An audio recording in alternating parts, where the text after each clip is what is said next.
Andrew, the Chinese share market has had a pretty interesting run over the last really 5 years. It's come up from a low base, and then we've had a pretty significant correction in recent times. Is this the beginning of a 1929 saga, as has been regularly put forward in the media, or are you able to put some perspective on it for us?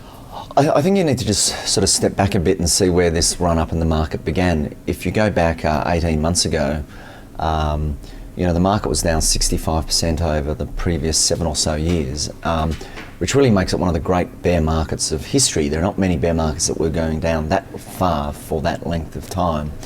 And so, what started to happen was there was some sense that policy was going to be eased, particularly around lending restriction and whatever in the market, as markets do when they sort of see that, took off on a great run. Now, undoubtedly, parts of the market became very speculative. There were, it's very much driven by individual investors, lots of margin debt, and it all fell apart. Now, the government interference has really not been helpful. But if we step back and think about the longer term about these Chinese A shares, it's very interesting that it is a market where there's very little institutional investment. Over a longer period of time, players like pension funds, insurance companies who have minimal, if any, exposure to shares, that's not likely to be the case 5 years down the track. There are fears the government will have to liquidate this rescue fund they've put together. And indeed, they shouldn't have had the rescue fund, but the long history of these rescue funds in the region, and there have been many in 87, in Hong Kong, in 97, a number of countries across the region. Indeed, I think in 2001 we also had them.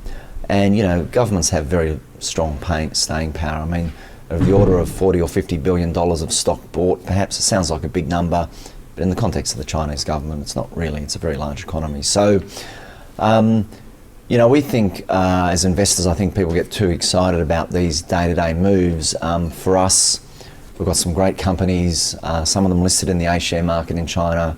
The really good companies actually haven't come off that much. They're more off of the order of 15 or 20% rather than the sort of very dramatic falls in the more speculative parts of the market. And indeed, for us, that's just an opportunity to buy some more of these companies. So you're really saying it's a normal market function, it's come off a low base, and really it's an investment opportunity rather than something to be essentially, about. Essentially, it's a little more wild than your average market, but that's what happens when, as it is today, 80% of investors are retail investors. But through time, for the moment, that's actually the opportunity for longer term buyers, and over time, I think that will change. Andrew, thanks very much for your time. Yeah, thank you.